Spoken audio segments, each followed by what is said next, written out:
sea, ¿para qué te quieres tomar un suplemento? No, es que tengo un déficit, vale, pero ese déficit porque lo tienes. ¿Qué tipo de ejercicio recomiendas según la fase del ciclo menstrual? Eso es un temazo, ¿eh? Elsa Nutrition es dietista y bioquímica especializada en salud de la mujer. En redes sociales divulga sobre amenorrea, dismenorrea, hábitos y alimentación con un enfoque riguroso y cercano, ayudando a muchas mujeres a entender su cuerpo, mejorar su relación con la comida y recuperar la salud menstrual sin discursos milagro. ¿Tú, Marc? ¿Te quieres grabar? Buah, llevo toda la noche en vela pensando en los temas que hablamos con Elsa. Buah, es que fue espectacular, ¿eh? Hablar sobre síndrome de ovario poliquístico, dismenorreas, amenorreas, que para gente que no sepa es el dolor de regla, que no te baje la regla, y sobre todo también hablamos sobre dietas restrictivas y qué hay que hacer para perder peso saludablemente. Sí, si quieres saber sobre estos temas y más, adelante con el episodio. Vamos allá. Hola Elsa, bienvenida a Salud al Oído, que sepas que para nosotros es un placer enorme. Eres la número 3 de la segunda temporada y ahí, como habrás visto, tienes una caja encima de la mesa, pero que sepas que no podrás abrirla hasta el final del episodio. ¿Te da miedo los animales? Depende. Las serpientes si son... no. Las serpientes no te dan miedo, ¿no? No, las serpientes están bien. Si son insectos ya, igual salgo corriendo, ¿eh? Vale. Nada, simplemente pues eso, que sepas que al final habrá una sección donde abrirás una caja antes Muy de responder bien. las preguntas que nos han enviado tus seguidoras, 6 seguidores y los nuestros, ¿vale? Perfecto. Entonces, si te parece, empezamos un poquito. Nos gustaría preguntarte un poco a qué te dedicas en consulta, qué es lo que más ves. Fantástico. Pues a ver, aquí veo muchísimas cosas. Lo más frecuente, yo os diría que es dolor de regla. Muchas veces ni siquiera son conscientes de que es una patología, ¿no? Que, bueno, no patología, pero una afección que no debería estar. Segundo, irregularidades. No tiene por qué haber tampoco un diagnóstico detrás como tal. A veces simplemente es, pues no me viene la regla o me viene cada 3, 4, 5, 6 meses. O incluso mancho marrón antes de que me baje la regla, súper típico también. Y luego pérdida de grasa, por supuesto. Es el temazo de las mujeres. Y tanto.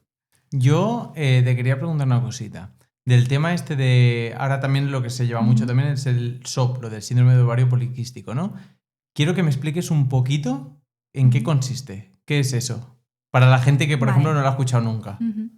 Pues el síndrome de ovario poliquístico, aunque sí que es cierto que da muchos síntomas a nivel regla, de irregularidades principalmente, amenorrea muchas veces también, hay que entenderlo, que esto es algo que la gente no suele tener presente, que es un desorden metabólico. O sea, ya no es el tema de si me baja o no me baja la regla, si la tengo más o menos regular, sino que al final tenemos una patología metabólica que va haciendo mella en nuestro cuerpo. Entonces, esto es importante porque muchas veces la solución que se le da al síndrome de ovario poliquístico es la anticonceptiva, ¿no? Se pone una píldora, regla regular y desaparece el problema. Pero al final lo que está pasando en ese cuerpo a nivel metabólico sigue estando y sigue progresando. Entonces eso es algo que hay que ponerle un poquito de conciencia y solución. Entonces al final un síndrome de ovario poliquístico es un desorden metabólico, endocrino y ovárico también. O sea, es un conjunto. Y es importante esto que se entienda porque no suele tenerse presente.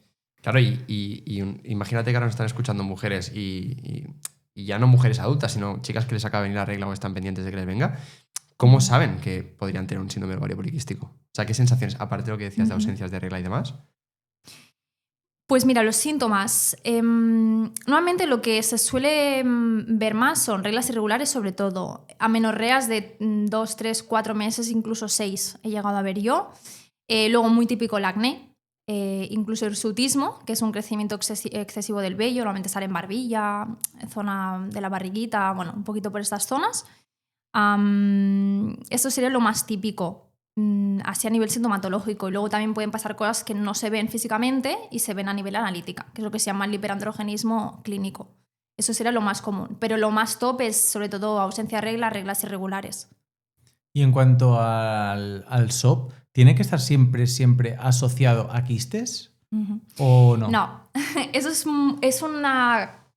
un concepto que tampoco se tiene muy claro, porque podemos tener dos cosas. Por un lado, podemos tener ovarios con apariencia poliquística y por otro lado podemos no tenerla. Entonces, el síndrome de ovario poliquístico, la verdad es que el nombre que le pusieron habría que cambiarlo. Se lucieron, ¿no? Sí, porque no tenemos por qué tener un ovario poliquístico. Podemos tener un ovario perfectamente normal y que exista un síndrome de ovario poliquístico. Y a la inversa, podemos tener un ovario poliquístico y que no pase nada. O sea, el hecho de tener el ovario poliquístico no es una patología ni es nada. Simplemente es que realmente no habría que llamarles ni quistes. Simplemente son folículos que las mujeres tenemos ahí, pues que en las que tienen esta apariencia quística Son como múltiples folículos que no acaban de desarrollarse y se quedan con esa imagen que luego en ecografía se ven como unos bultitos que no se deberían ver. Pero realmente no es algo patológico per se, digamos. Entonces, el ovario poliquístico como tal lo tendríamos que separar del síndrome, pero bueno, se le puso ese nombre y ya está. Pero no es una condición. O sea, realmente para diagnosticar un síndrome de ovario poliquístico se tienen que cumplir 2 de 3 características. Y estas 3 son, por un lado, sí que es cierto que puede haber esta imagen quística o no. Por otro lado, que las reglas sean irregulares o que no haya esta regla, ¿no? Pues más cada X meses, digamos. Y luego, por otro lado, lo que se llama el hiperandrogenismo clínico, que es lo que se ve en analítica, o el físico, ¿no? el que se ve físicamente, que es el hirsutismo, el acné, etc. Con 2 de estas 3 se diagnostica un síndrome de ovario poliquístico. O sea que el ovario poliquístico como tal no es clave. Puede existir o no existir. Hostia, que eso es bastante bueno, complejo. Sí. Yo tengo una duda de eso porque me estoy informando un poquito antes y en cuanto a esos de los 2 de los 3 criterios, he visto o he leído que eran muy... O sea, es para ser muy sensible, para intentar detectar mucho, pero siempre hay que tener como una individualización hacia la persona, porque también tiene serios factores. ¿Eso es así? O sea, es que el síndrome de ovario poliquístico tiene lo que se llaman fenotipos. Entonces, tú puedes tener una mujer que tenga acné y el ovario con imagen poliquística, pero que el resto no lo tenga. Puedes tener otra que no tenga aparentemente ningún síntoma, porque luego le miras la analítica y te salgan valores súper alterados. Entonces, bueno, depende mucho de la mujer. Lo que pasa es que sí que es bastante típico. El 2 de 3 se suele ver. O sea, normalmente lo más típico son las ausencias de regla y el acné también súper típico. Y luego incluso hay mujeres que también lo asocian con una dificultad en la pérdida de grasa, porque al final, como hemos dicho que es un desorden metabólico, en el 80% de los casos va relacionado con una resistencia a la insulina, y entonces pues eso también hace que cueste perder grasa, etc.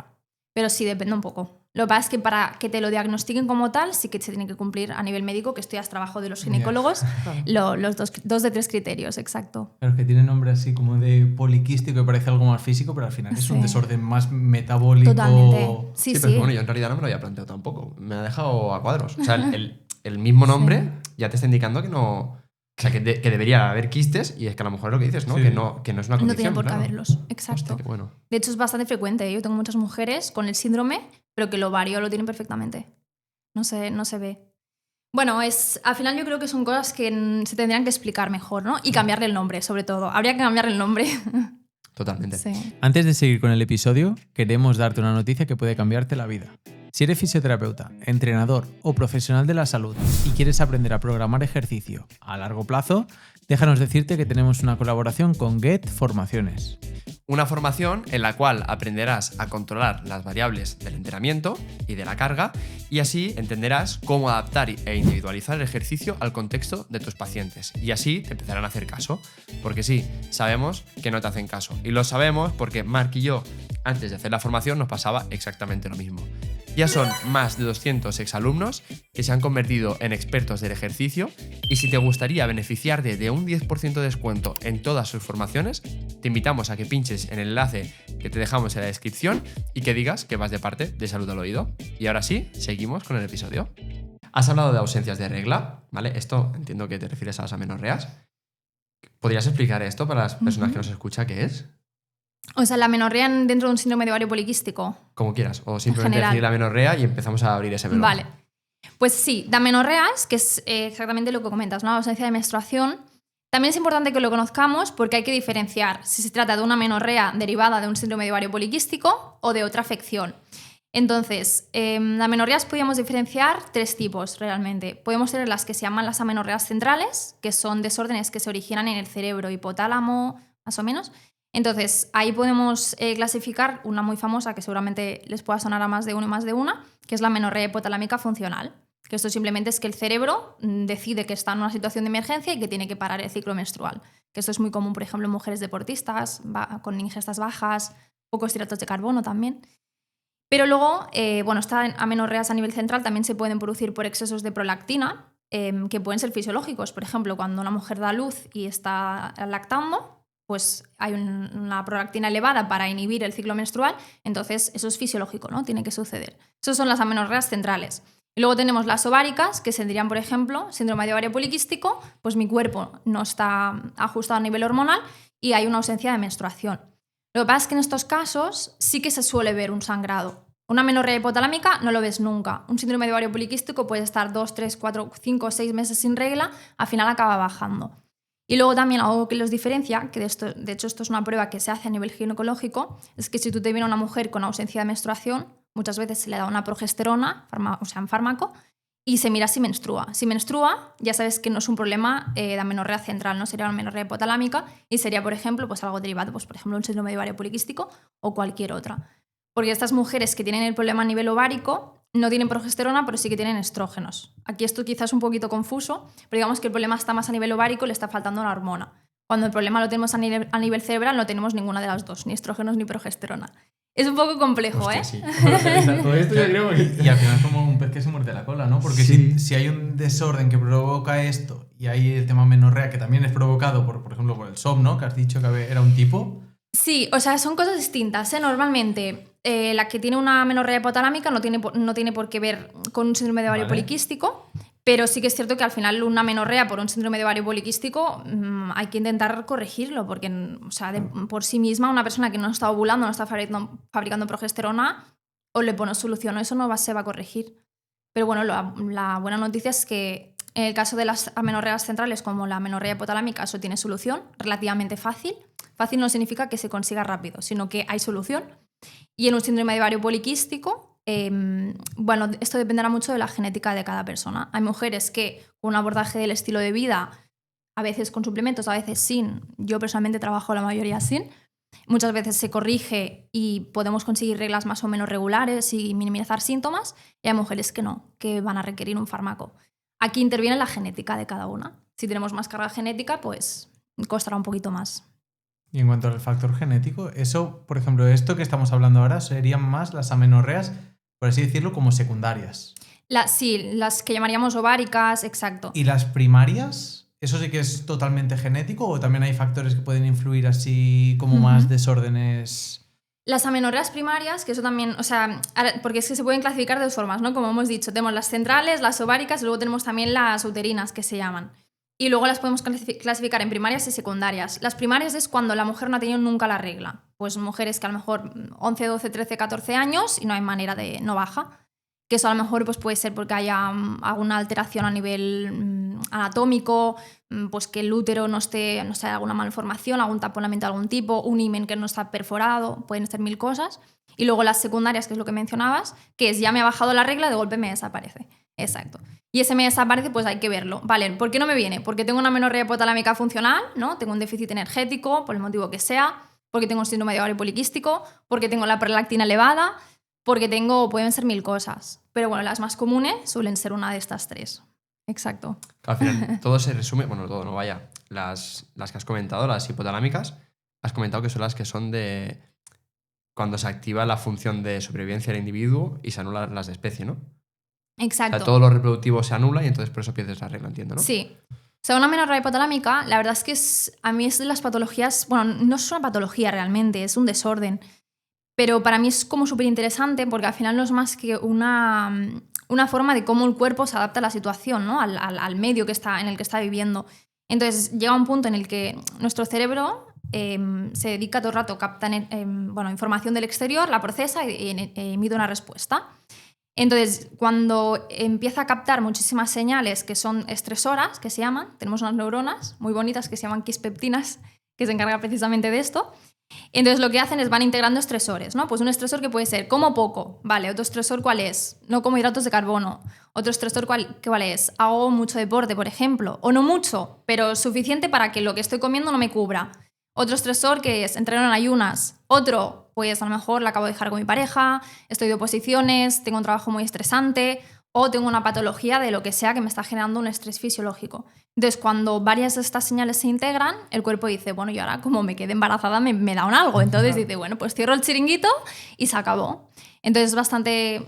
o sea, sé que quien lo sufre no le va a parecer la palabra que voy a decir, pero para mí es como bastante bonito de ver, porque a nivel bioquímico, que al final pues yo lo llevo mucho en la sangre eso, pues es interesante ver cómo el cuerpo dice, mira, pues se ha acabado. Lo cierro ya desde el primer eje, que es la GnRH, que es la primera hormona que fabrica el cerebro para activar todo el eje hormonal.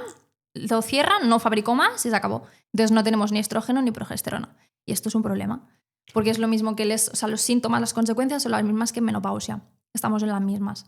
Entonces, pues claro, riesgo de osteoporosis, pérdida de líbido, sequedad vaginal, todo. Entonces, y eso es un problema, Hostia. porque una mujer joven que no tenga Claro. estrógeno es que la masa ósea se va a tomar viento. Claro. ¿Y cómo le explicarías a una persona? Imagínate que ahora una mujer que nos está escuchando está en esta situación. ¿Cómo le darías un mensaje, si pudieras? Tranquilizador, ¿no? Pues lo más tranquilizador es que tiene solución y que no es un fármaco, que es simplemente ajustar el estilo de vida, que eso es lo más bonito porque igual que a lo mejor un síndrome de ovario poliquístico, una endometriosis, una patología de otro tipo, puede ser que sí que requiramos un fármaco o incluso puede estar dando síntomas toda la vida, una amenorrea hipotalámica se cura y se tiene que curar porque si no se cura, ostras, la alternativa es complicada. Entonces, el mensaje positivo, simplemente hay que ver qué está pasando, ponerle solución y ya está. Y volver al equilibrio, porque normalmente son mujeres que también vienen de dietas muy restrictivas, con muchos miedos. Esto depende un poco, porque he visto de todo, pero sí que hay, bueno, como un gran miedo a la composición corporal, a ganar peso, mucha exigencia, son perfiles, normalmente estas mujeres siempre tienen un perfil psicológico muy autoexigente, muy perfeccionista. Y esto también genera mucho estrés, mucha presión y eso pues se trabaja. Y al final una mujer cuando sale de ahí recupera las reglas como ¡ay, qué relax! Y lo viven muy chulo. La verdad es que es una afección muy chula de tratar. A mí es de lo que más me gusta tratar. O muy satisfactoria al final, ¿no? Sí. O sea, yo, egoístamente, me gustaría preguntarte también. Yo trabajo con muchas personas con obesidad. Entonces, ¿qué crees que sienten estas personas? O sea, ¿realmente el tema de la presión esta social, los estigmas sociales siguen estando como antes? ¿O está peor o mejor? ¿Cómo ves la situación tú desde dentro? Sigue estando, por supuesto. Sí que tenemos que ha cambiado mucho con el tema del body positive. Ahí hemos avanzado en cierta parte. Yo aquí también tengo mis opiniones porque creo que por una parte está muy bien que exista, pero también ha traído sus consecuencias negativas desde mi punto de vista.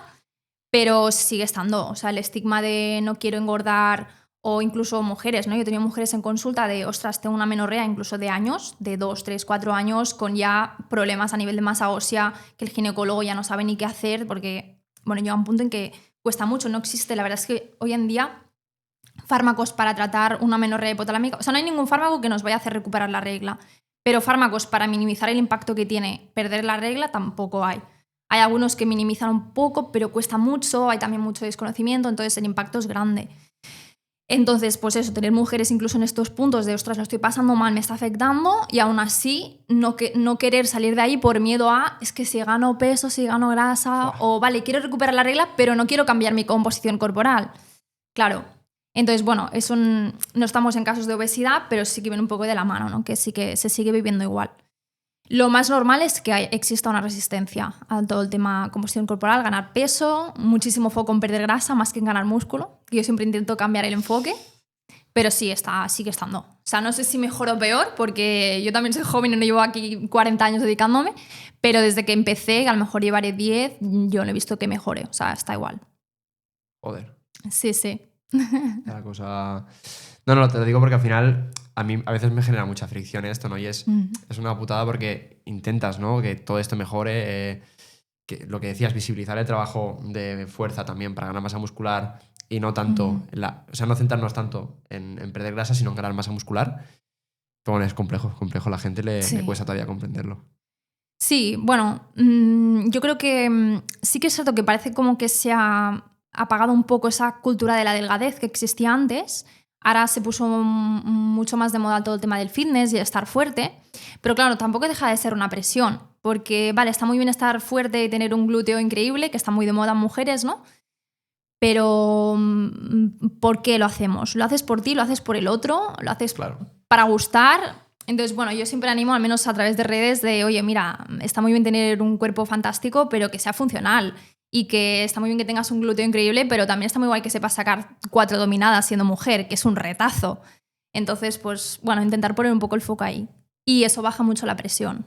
Y quien le tengas que gustar, le vas a gustar. Estés delgada Totalmente. O estés de otra forma. O sea, ya está. Eso es un poco lo que yo animo siempre. Totalmente. Y en cuanto a la suplementación, ¿qué opinas? Que hemos visto que no eres muy fan de la suplementación. ¿Qué opinas de ello? Porque al final mucha gente pregunta... ¿Qué suplemento me recomiendas para esto? ¿Qué suplemento me recomiendas para lo otro? ¿Tú qué opinas? Tema suplementación.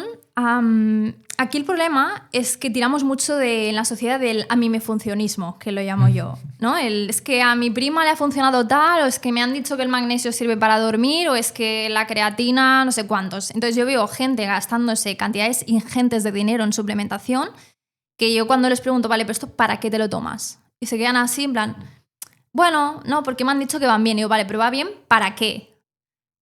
No sé. O sea, que te estás gastando a lo mejor 40, 50 euros al mes en suplementos que no sabes ni para qué te los estás tomando. Entonces, para empezar, tenemos que entender. La mayoría de suplementos que existen tienen una cantidad de marketing detrás exagerado. O sea, de hecho, el tema del magnesio para dormir, es que todo el mundo ha leído eso. Pues si tú te paras a revisar la evidencia, no hay ningún estudio bueno, bien hecho, con un buen grupo control, cubriendo todas las barreras de confusión que diga que el magnesio sirve para dormir. No lo hay.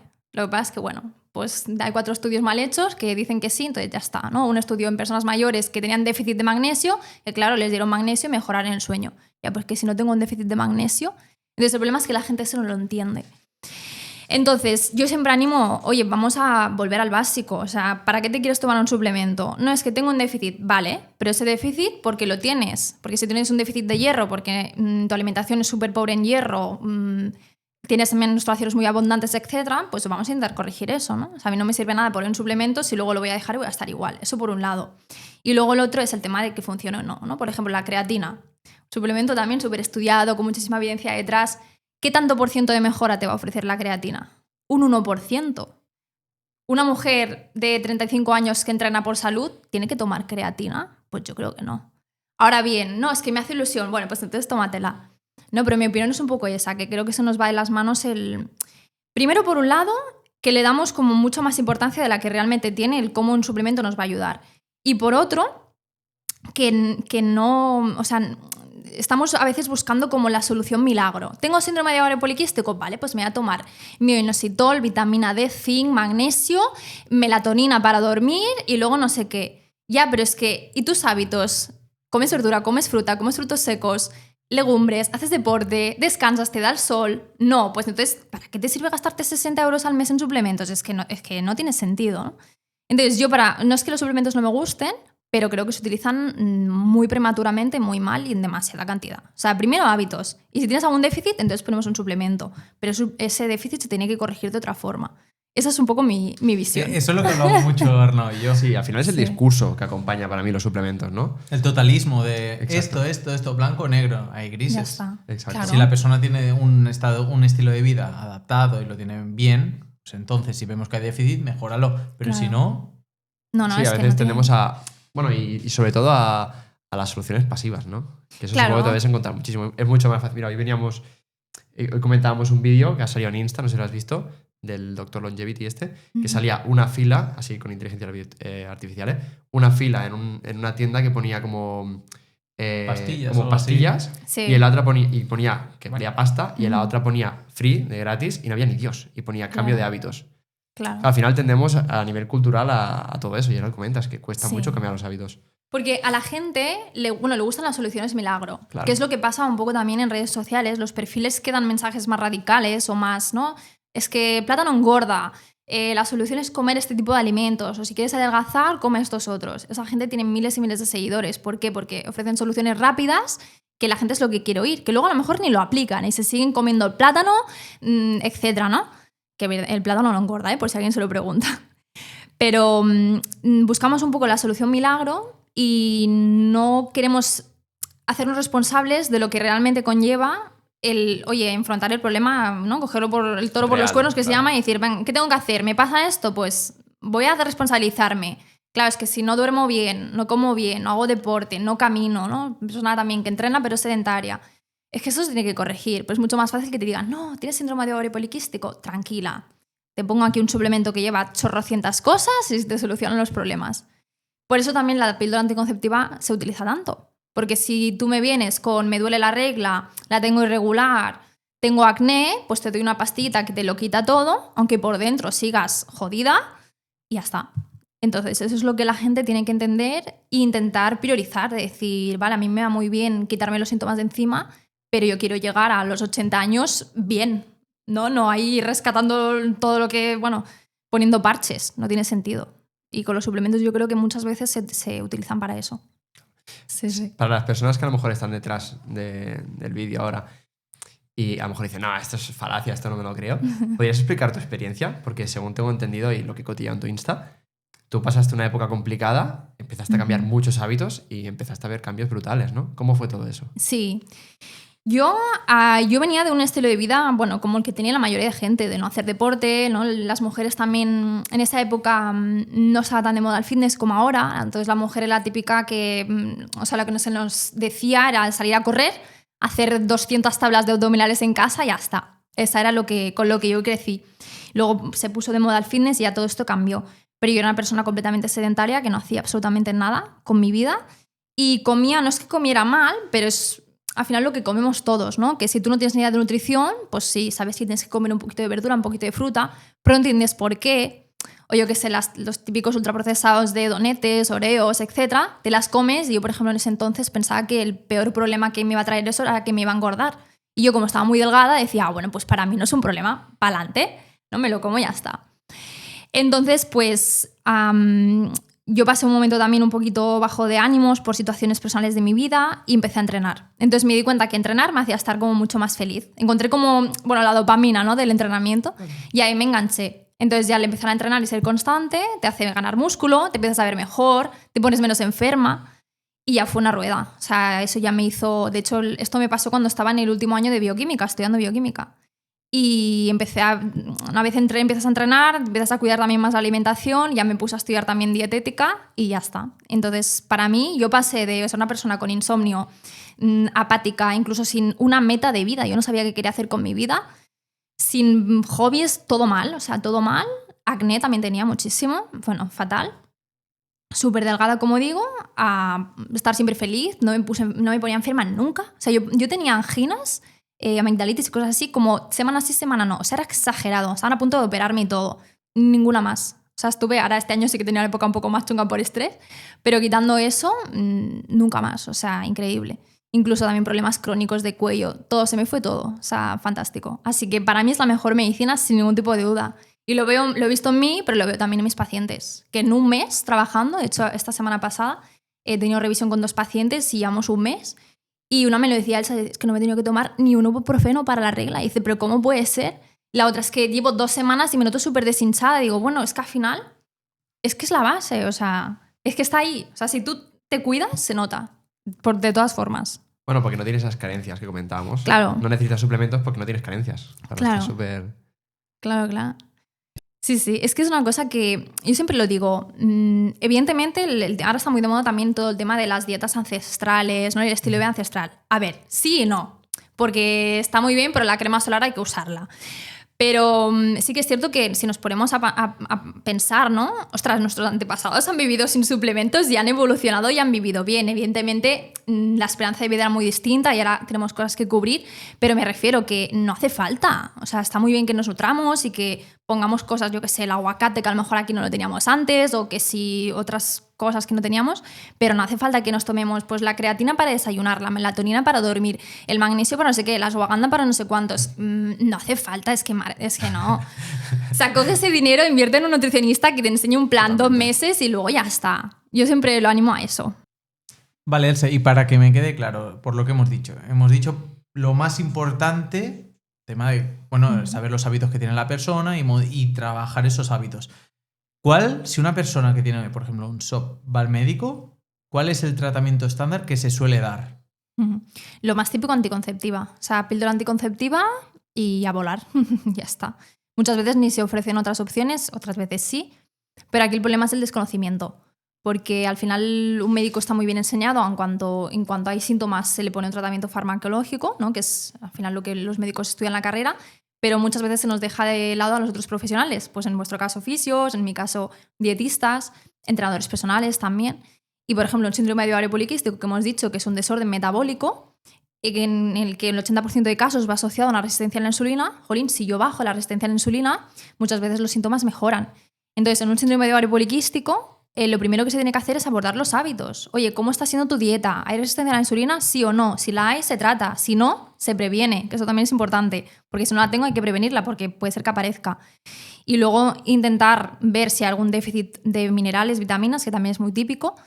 Ya hemos dicho, ¿no? No hace falta ir al suplemento, podemos primero probar desde la alimentación, por revisar zinc, magnesio, vitaminas D, 1000 cosas se pueden reforzar.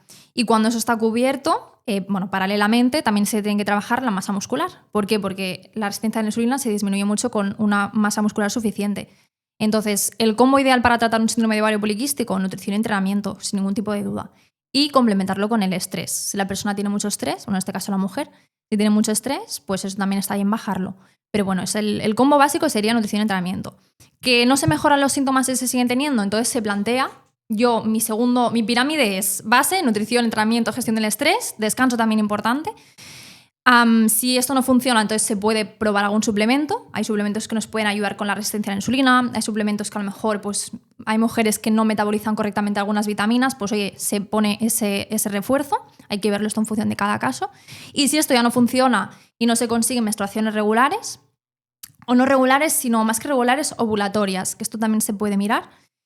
Entonces, si esa mujer no está menstruando, sí que eso se tiene que tratar con un fármaco, pero no tiene por qué ser una píldora anticonceptiva, puede ser una progesterona. Se pone una progesterona unos días del mes, el mes que se ve que esa mujer no ha ovulado, no siempre, y entonces con eso disminuimos el riesgo, porque un síndrome de ovario poliquístico que da ausencia de menstruación y esto no se trata, sí que aumenta el riesgo de cáncer, sobre todo de endometrio, por acumulación de mucho estrógeno, mucho tejido que no se desprende. Entonces, en esos casos se pone una progesterona, se produce un sangrado y fuera problema. Y no hace falta que anulemos todo el ciclo menstrual, cuando a lo mejor incluso hay meses que no se requiere y que la mujer pues, pueda tener una regla más o menos normal.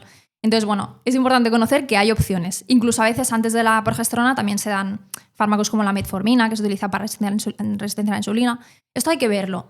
Pero sobre todo que el fármaco tiene que ser la última opción, porque a lo mejor lo puede solucionar de otras formas. Y he visto muchos síndromes de ovario poliquístico que simplemente con hábitos es que parece que no existan. O sea, es fantástico. Y en cuanto a lo de la resistencia a la insulina, que hemos dicho que es uno de los factores contribuyentes más frecuentes, ¿qué opinas eso de vamos a quitar los carbohidratos? Fuera.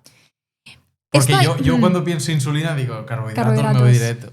Sí que es cierto que los carbohidratos son los que más relacionados, los que más la elevan, etcétera, pero no necesariamente. A veces sí que es cierto que algunas mujeres se pueden beneficiar de reducirlos un poco, pero no de forma sistemática. Porque igual, si me ve una mujer que hace cero deporte, es que aquí la solución no está en bajar carbohidratos, está en construir masa muscular. Entonces, en el momento en el que yo construyo masa muscular, mi resistencia a la insulina baja. Y también, normalmente, si viene asociado a un sobrepeso, un exceso de grasa corporal, a la que yo bajo grasa corporal, la resistencia también baja. Entonces hay que verlo. De forma sistemática, no. Si es una mujer que me dices, ya hago deporte, tengo ya masa muscular suficiente, etcétera, entonces igual nos podemos plantear bajarlos un poquito, pero tampoco necesariamente. A veces es también un tema más de intentar que no hayan picos de insulina muy altos, que eso se puede conseguir ordenando los alimentos, poniendo pues, alimentos que bajen ese pico glucémico en sangre, ¿no? Pues por ejemplo, te comes la ensalada y luego ya pues tu plato de arroz con lo que sea, o de legumbres, etc. Las legumbres tampoco es que den mucho pico, ¿no? O frutas, pues a lo mejor es mejor que escojamos ciertas frutas si las vas a comer en ayunas y otras frutas mejor de postre y así minimizamos el impacto. Esto hay que verlo. Así que individualizar siempre, que es lo que a la gente no le gusta oír, porque no gustan las soluciones absolutas, pero es lo que hay que hacer. El depende que tenemos siempre en la boca, ¿no? Sí. Los sanitarios.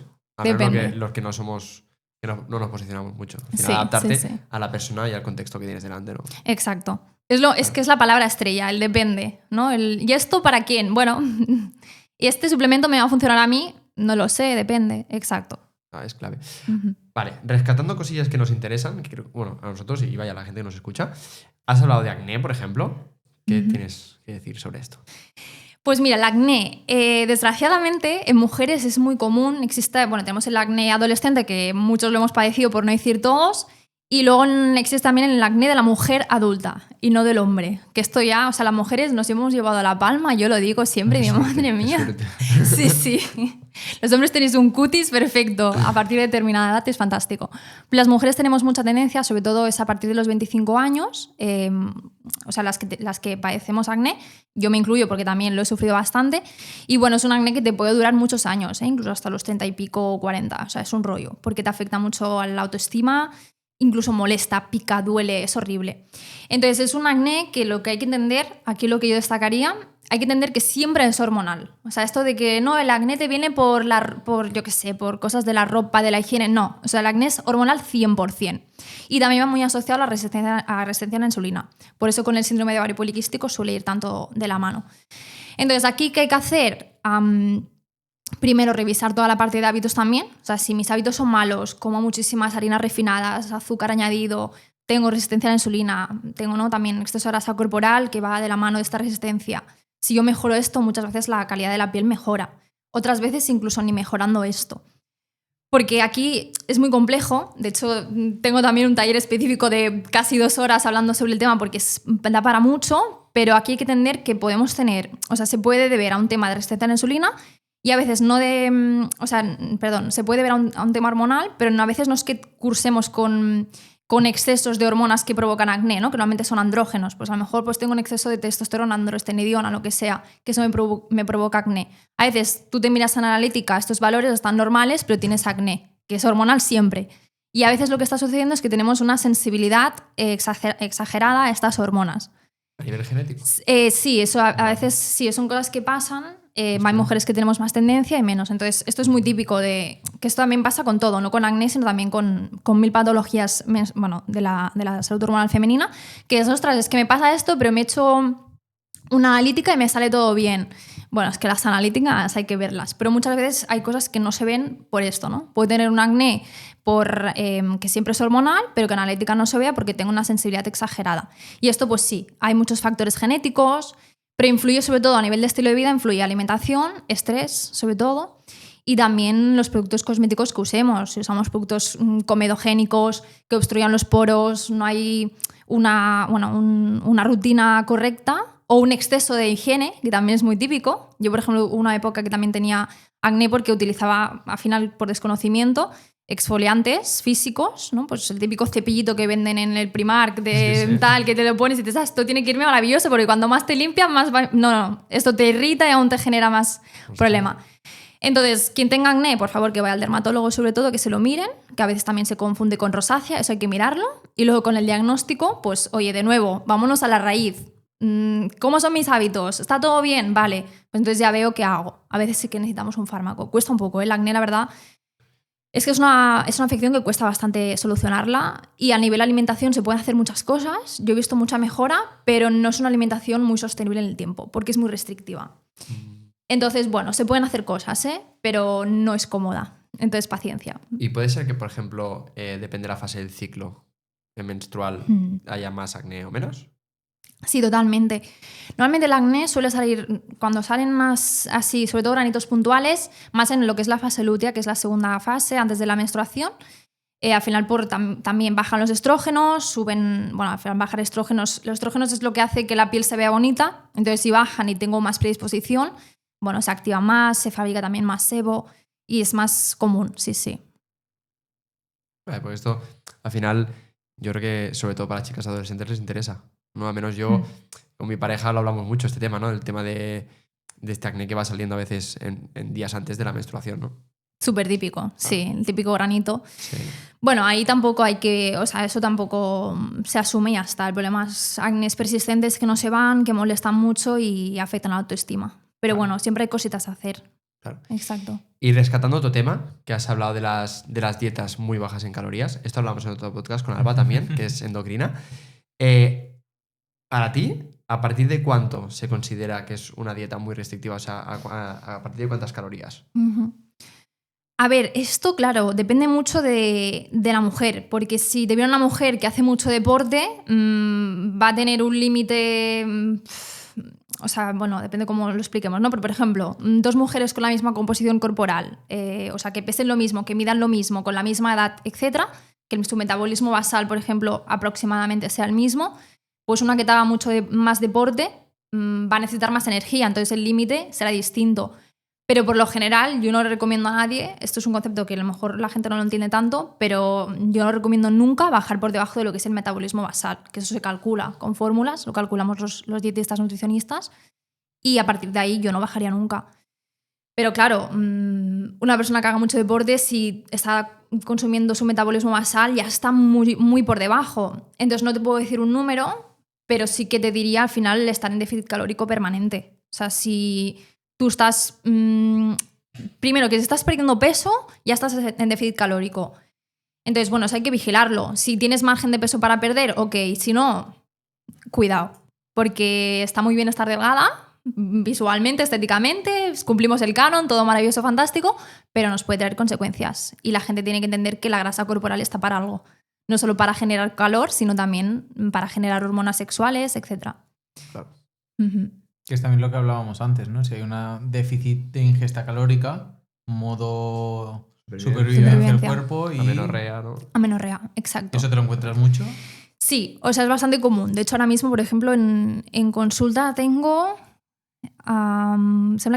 creo que tenemos unas 4 chicas que están con amenorrea hipotalámica. No les baja la regla por precisamente eso, deficiencia energética. Y a veces son cosas que son inconscientes, ¿no? Tenemos 5, de hecho, que han entrado una nueva hace poco con el mismo problema. Y es eso, a veces ni siquiera... Son mujeres que... A veces sí que hay mujeres que voluntariamente se han puesto a hacer una dieta para perder peso y la consecuencia pues se ha llevado al extremo, ¿no? Y ha generado eso. Pero otras veces, por ejemplo, mujeres deportistas que hacen mucho deporte, muchas horas de entrenamiento, 6-7 días a la semana, muchísima intensidad, porque compiten, porque lo que sea. Entonces, pues la regla desaparece. Pero bueno, tiene solución, es lo bueno. Y de hecho, muy típico, por ejemplo, culturistas. Las mujeres que compiten en culturismo, pues la regla siempre se les va. Al final, vamos a unos porcentajes de grasa corporal que eso es insostenible. Claro. También es que yo lo veo, es un tema muy común, ¿no? En plan, yo quiero perder peso, o lo que se entiende por común. Yo que tengo que perder peso y he escuchado de todo, desde dietas de la manzana, dieta de no sé qué, meten unas ingestas calóricas de... Bueno, sí, no sé, total. hace poco vi una noticia de que hubo una influencer que solo se alimentaba a base, creo que era de fruta, ¿no? La dieta frutívora esta, y acabó falleciendo por una baja ingesta calórica.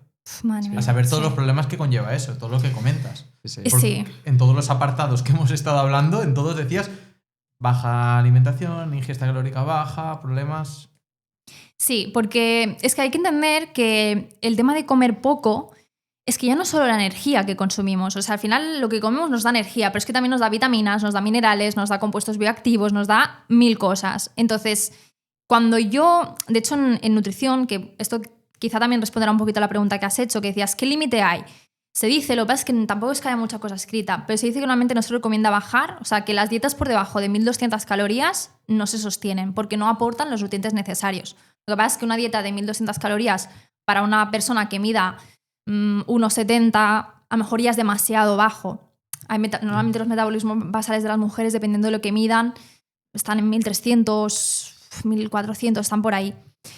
Pero sí, o sea, es que al final hay que entender eso, que por un lado estoy comiendo muy poco y mi cuerpo tiene que sobrevivir, va a primar la supervivencia y el cuerpo al final sí, ¿qué va a hacer? O sea, si yo tengo que alimentar al cerebro, corazón, órganos, pues ¿dónde voy a sacar los nutrientes? Pues de mi masa muscular, voy a intentar reducir todo aquello que no me permita sobrevivir, pues masa ósea también se ve afectada, pelo, uñas, muy típico también, es que se me cae mucho el pelo, tengo las uñas muy débiles. Bueno, ¿cómo estás comiendo? ¿Cuánto estás comiendo?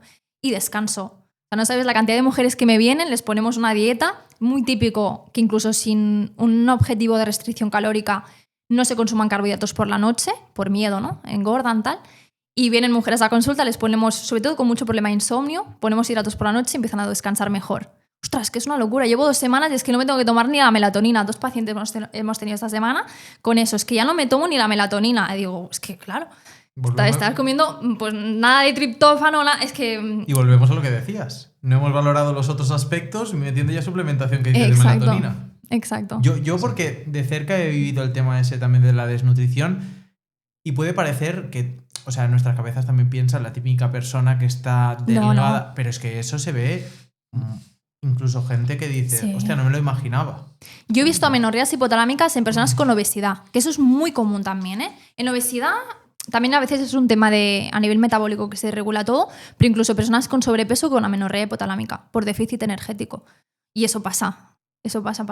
Al final el cuerpo lo que tiene es, vale, yo tengo un tejido graso acumulado, pero si mi cuerpo está detectando que hay un déficit, o sea, que yo estaba comiendo antes, me lo invento, 2.000 calorías y de golpe empiezo a comer 1.200, el cuerpo que va a decir, a ver, aquí qué está pasando, yo voy a reservar, voy a cerrar cierro el Mercadona y aquí no sale nada. O sea, es así. Sí.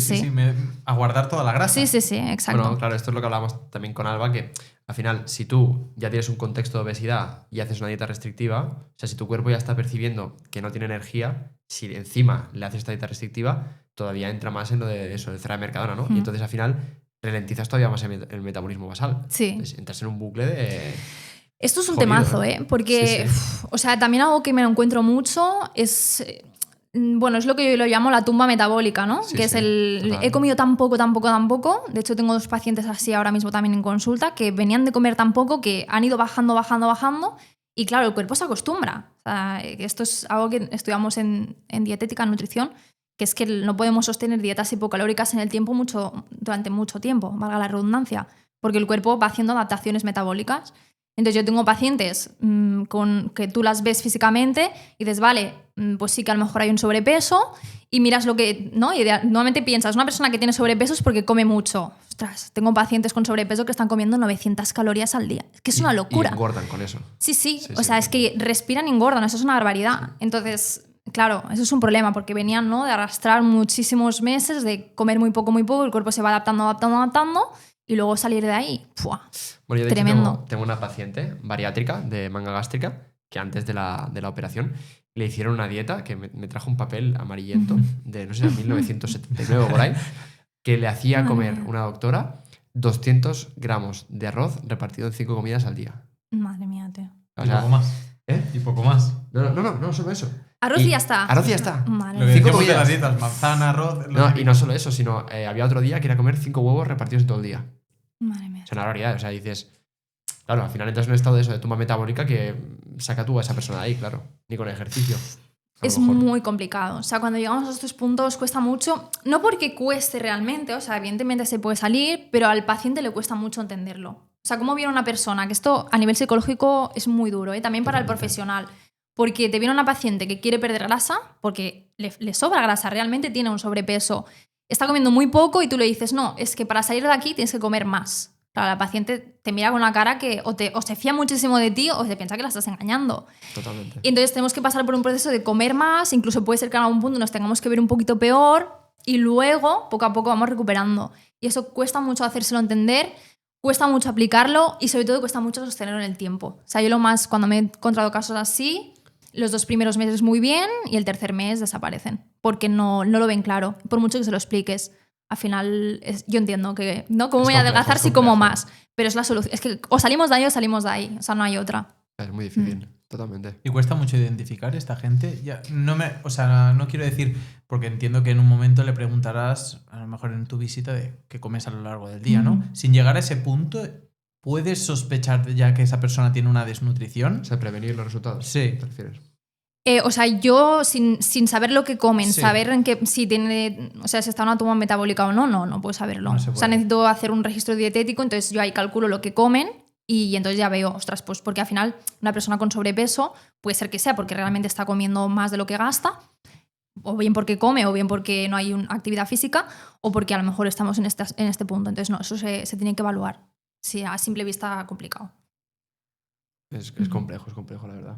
Y aparte de todo, la afectación también que tiene esa gente a lo mejor a nivel psicológico, ¿no? Claro. Porque también debe costar explicar esas cosas, ¿no? Sí, porque, bueno, al final esta gente lo que le pasa es que ven que no pueden disfrutar de su vida, porque no pueden salir a comer fuera, porque es que me como 2 croquetas y parece que me haya comido 4 paellas, o salgo, me tomo una cerveza o una Coca-Cola o lo que sea, y al final no pueden hacer vida normal, ¿no? O van a comer y están... Esto pasa mucho, sobre todo a nivel social, en casa es distinto. Pero yo lo que más me encuentro es que él salgo a comer con lo que sea y claro, ellos se piden las patatas fritas, la hamburguesa, no sé qué, y yo me cojo una ensalada y no le echas aceite porque me engordo. Y buah, eso es horrible. Es jodido. Es jodido. ¿Qué les dices tú o qué discurso utilizas tú para convencerlas de que eso es lo que tienen que hacer?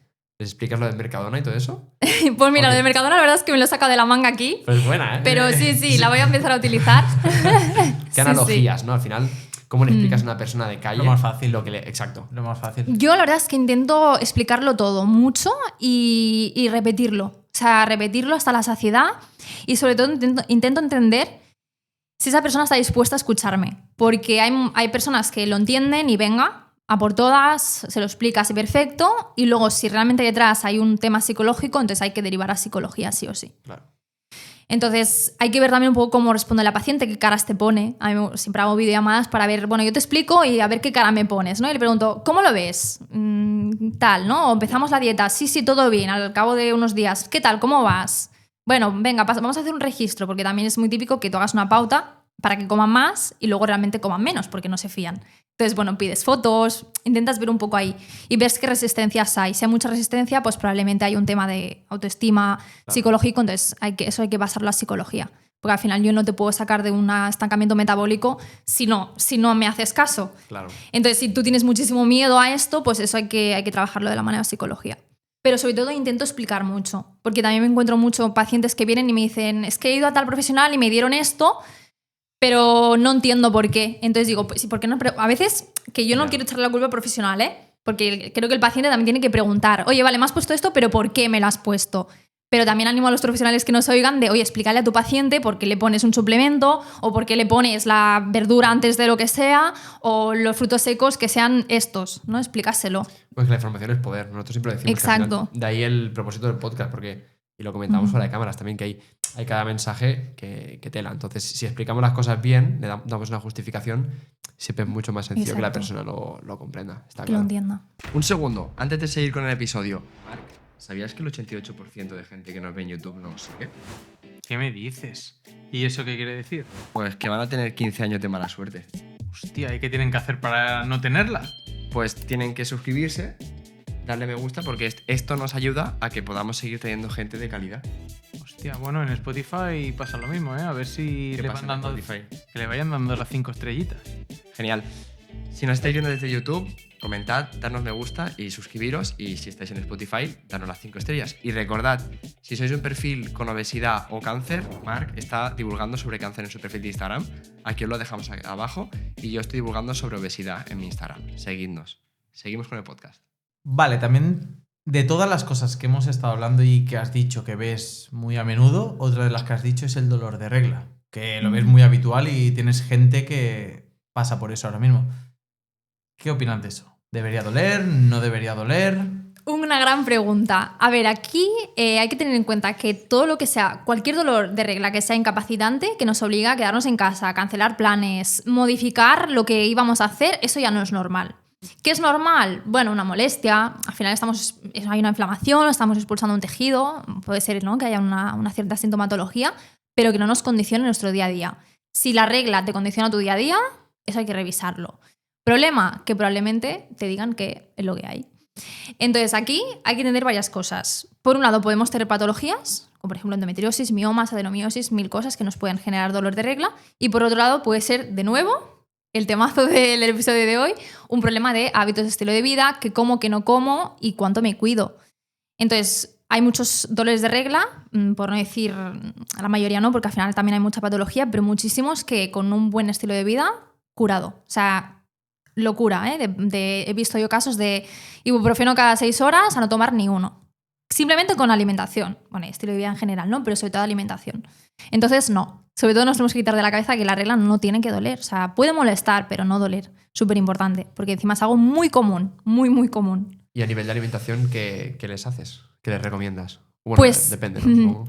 Sí, pero hay bastante norma en este caso. Aquí entramos en el concepto de alimentación antiinflamatoria, que bueno, hay que cogerlo con pinzas porque al final cualquier alimentación saludable es antiinflamatoria de por sí.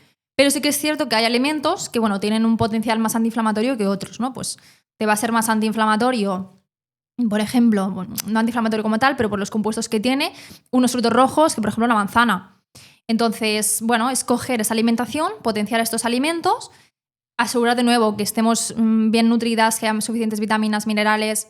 La regla nos puede doler por un exceso de... No es que, o sea, esto aquí es muy complejo para explicarlo bien, no es por un exceso de inflamación como tal, pero está bastante relacionado, pero nos puede venir por un tema de inflamación, dolor como tal, o también por un tema de que a lo mejor no fabrico suficiente progesterona. La progesterona contrarresta el crecimiento del tejido. Si a mí me crece más el tejido, tengo que expulsar más sangre, más tejido, duele más. es muy complejo para explicarlo aquí rápido, pero digamos que puede venir por diferentes motivos. Entonces, eso hay que cubrirlo. Entonces, si yo bajo mis niveles de inflamación, más seguro que mis hormonas estén en equilibrio, muchas veces este dolor se reduce. Entonces, ¿aquí qué hacemos? Pues eso, potenciar alimentos antiinflamatorios, ver que esté cubiertas vitaminas, minerales. Al final, buscar un equilibrio hormonal. Si hay un equilibrio hormonal y todo funciona bien, ni tenemos que tener reglas irregulares, ni manchados marrones de más de 2 días antes, ni dolor de regla, ni amenorreas, ni acné, ¿no? Todo tendría que funcionar al final bien, para que podamos sobrevivir sin ningún problema. Ese sería el qué. Porque también, como hablamos en otro capítulo que fue con un compañero, Alex, también nos decía eso, que hay mucho también en la sociedad, mucho mensaje fragilizante. O sea, tú lo típico, te estás viendo una película sin pensar en nada y dices, te va a venir la regla, prepárate porque lo que te viene, cosas así. Ya todo lo incitan a que también va a haber dolor. Yo creo que eso también un componente influye, ¿no? De predisponer a... Sí, aquí, o sea, un componente psicológico hay seguro. De, bueno, como primero el normalizarlo, ¿no? Que tú ya asumes que eso hay que doler y hay muchísimas mujeres que les duele y ni siquiera se lo cuestionan. O sea, ni siquiera consultan, ni siquiera buscan una solución porque, bueno, pues es lo que hay, ¿no? A mí me lo han dicho siempre. Incluso pues en mi familia, no, pues si te duele es normal. O incluso los médicos, que de nuevo no es lo que pasaba antes, hay mucho desconocimiento también. Entonces, por un lado, asumir que es normal. Luego también lo que dices tú de que haya una predisposición y que ya la mínima cosa incluso lo asociemos, ¿no? A veces he visto dolores de barriga confundirse con dolores de regla. Ostras, eso también hay que verlo, ¿no? Y luego también un tema de bueno, cómo lo hemos estado tratando hasta el momento. O sea, es muy típico que para el dolor de regla se tomen antiinflamatorios como el ibuprofeno, pero hay que entender que esto tampoco se sabe. El cuerpo tiene sus mecanismos para generar inflamación y para reducirla. Entonces, por ejemplo, en un dolor de regla, cuando se genera esta inflamación, digamos que es como una montaña rusa. La inflamación sube, llega al punto máximo y en ese punto máximo se hace lo que se llama, bueno, se produce un cambio de expresión génica que se llama y se empiezan a generar moléculas antiinflamatorias. ¿Qué pasa? Que si yo en esta subida para llegar a este punto máximo lo corto con un ibuprofeno, nunca llego a este cambio genético, ¿no? De expresión genética. Entonces estas moléculas antiinflamatorias nunca se generan. ¿Y qué hacemos con esto? Cronificar el dolor.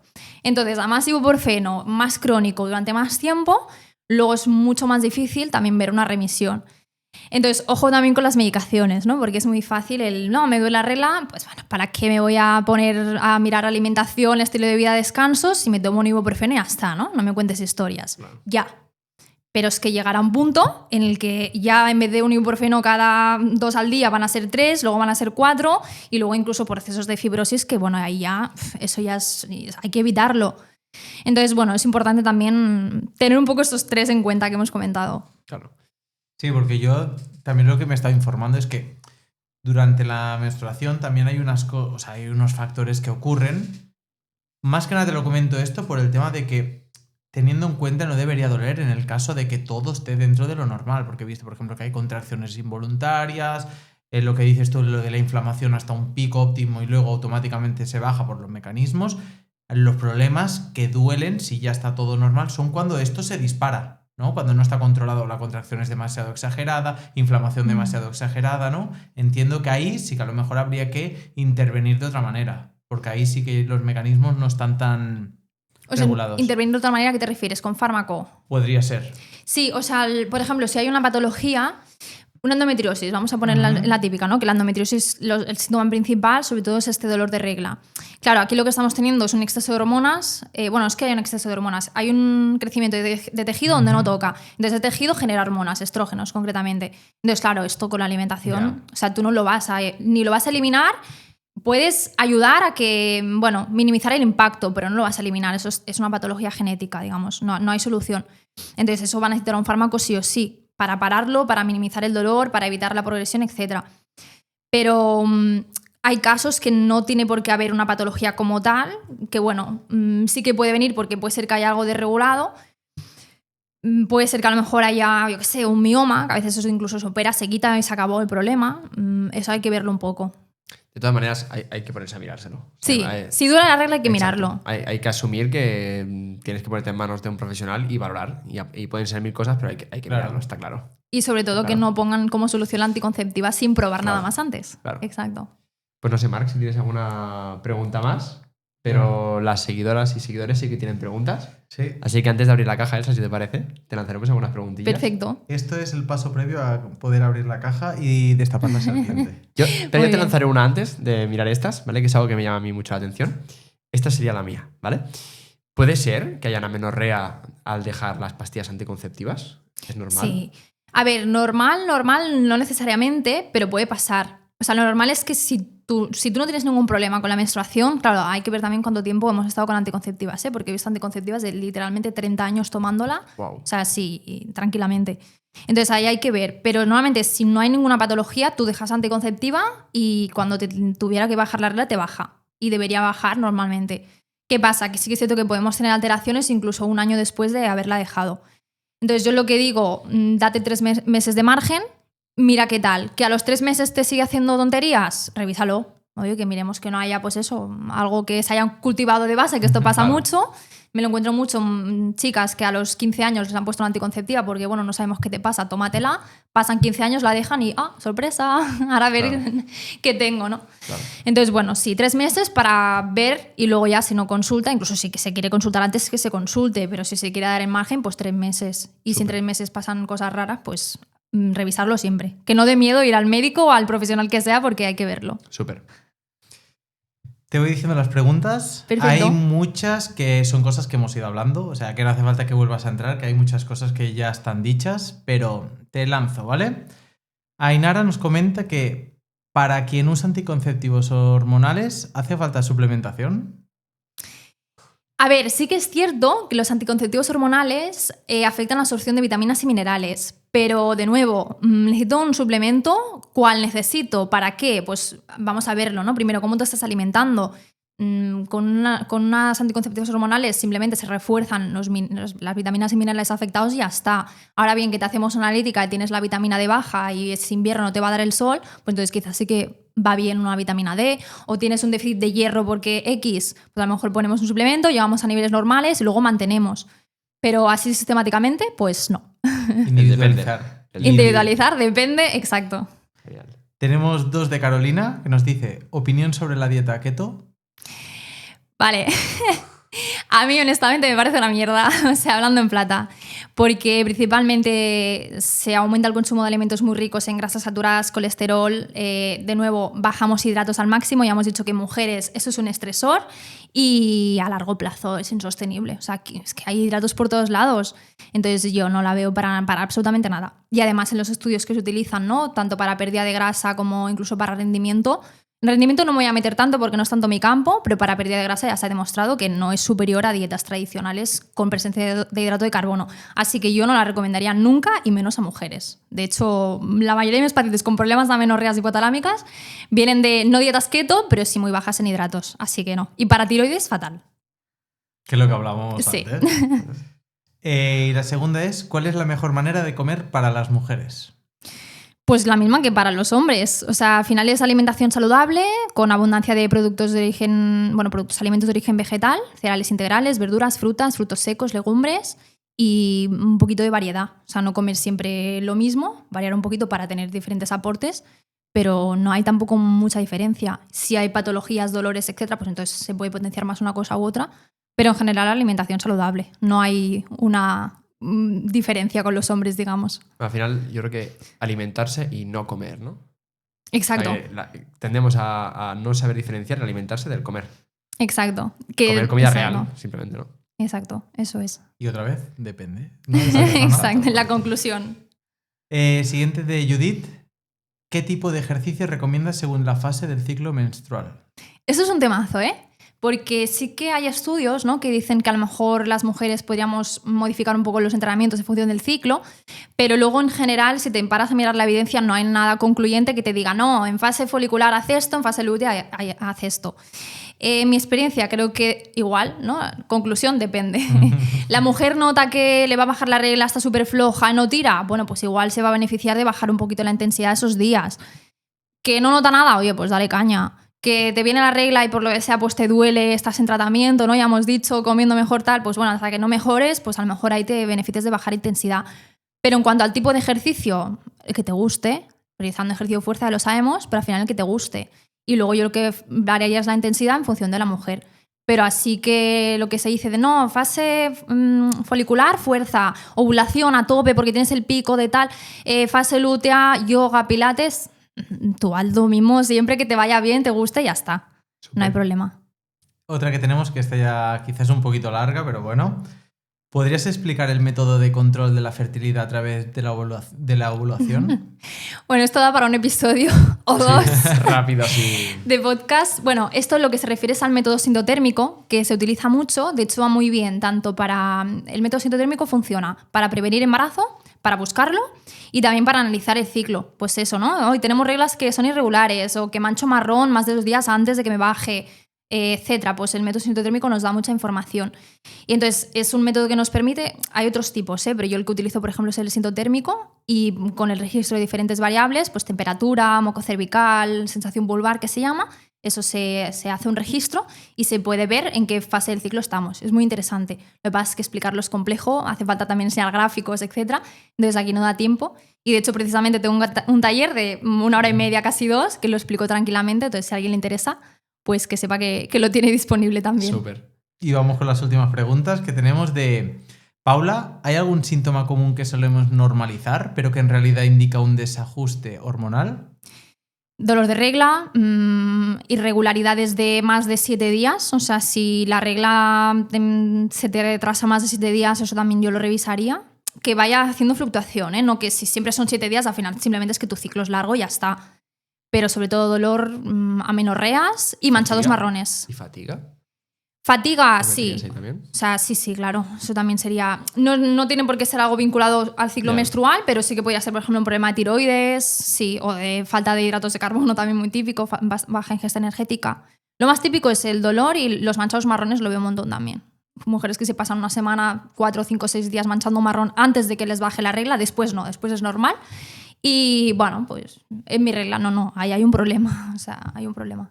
Y mira, y esta pregunta que nos hace también Paula, yo creo que sirve también a modo resumen de algunas pequeñas acciones cotidianas que tengan un gran impacto en la salud hormonal.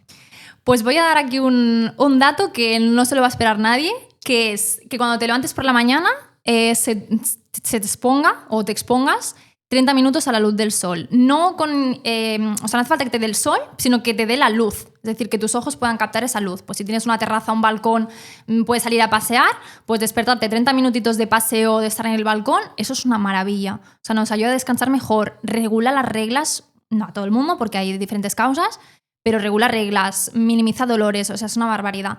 Por todo el tema de ritmos circadianos, melatonina. La melatonina nos ayuda a dormir, pero también es un antioxidante muy potente en el ciclo menstrual. Entonces eso es algo fácil, barato, gratis y que va muy bien. O sea que eso sería un gran qué. Qué top. Y para acabar, en la menopausia, pregunta de Olga, por cierto, en la menopausia, ¿qué tiene más estilo, o sea, qué tiene más peso, el estilo de vida o la genética?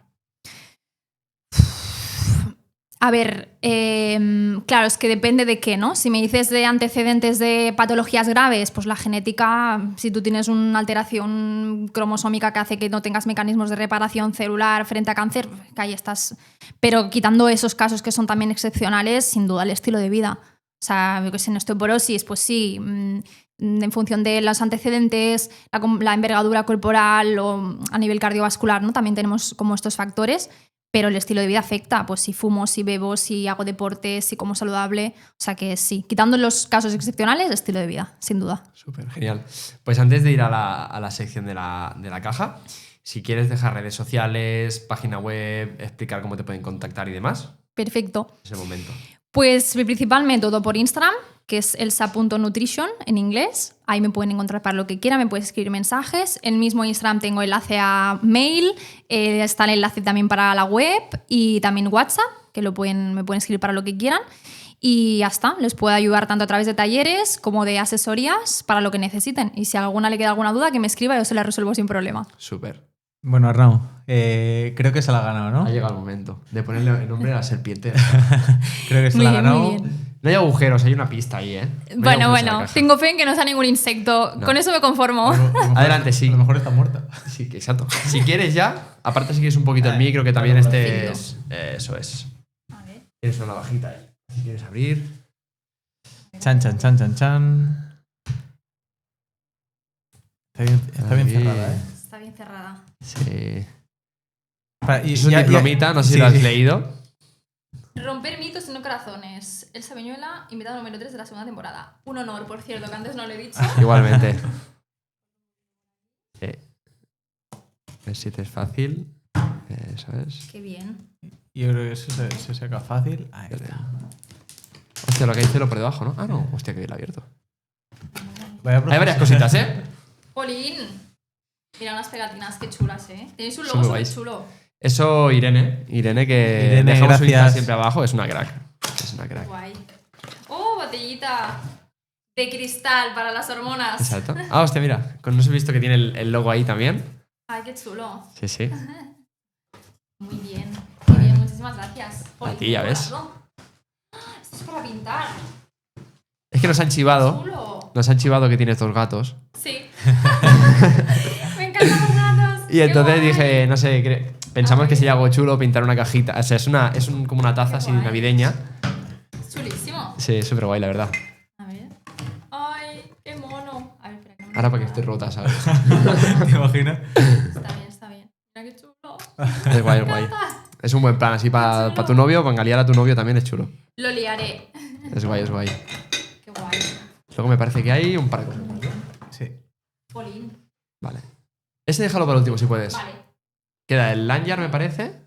Un. Lanyard de salud al oído. Eso de Eso es. ¿Me lo vuelvo? Y me parece que solo queda la carpetilla, Sí, ¿no? creo que La eso carpetita rosa Ah, ya. la carpetita, perfecto. Sí. Muy bien. A ver qué opinas de esto. A ver. ¿Qué es esto? ¡Ay, qué mono! Irene también. Hola. Irene, que es una crack. Pero esto es una barbaridad. Es súper crack, es súper crack. ¿Y esto cómo lo ha hecho? Pues simplemente nosotros le pasamos tu info, le escribimos un poquito tal, le dijimos que teníamos 2 gatetes. Qué guay. No encontramos ninguna foto de los gatos, con lo cual no pudimos describirle más. Es una pasada. Pero es súper guay, es Si lo súper quieren guay. ver, Y además me os parece que lo hace pongo con el logo de tiza. Lo ha hecho con tiza sobre una de esto negra. Sí, Madre sí. mía, qué guay. Es una crack. Chulísimo. Es una crack. Bueno, yo que a mí se me da fatal dibujar. Bueno, o sea, anda que nosotros. Por Pues eso. muchísimas gracias. A ti, ya ves, a ti por venir. Damos Está por bien, cerrado sí. el podcast. Sí. Esperamos que te lo hayas pasado súper bien. Por supuesto, Nosotros ha sido muchísimas súper gracias. guay. Creo que has aportado información súper chula. Y ya está. Muchas gracias. Pues por muchísimas todo. gracias, un placer y cuando queráis repetimos. Genial. Perfecto, muchas gracias, Elsa. Muchas gracias. Gracias.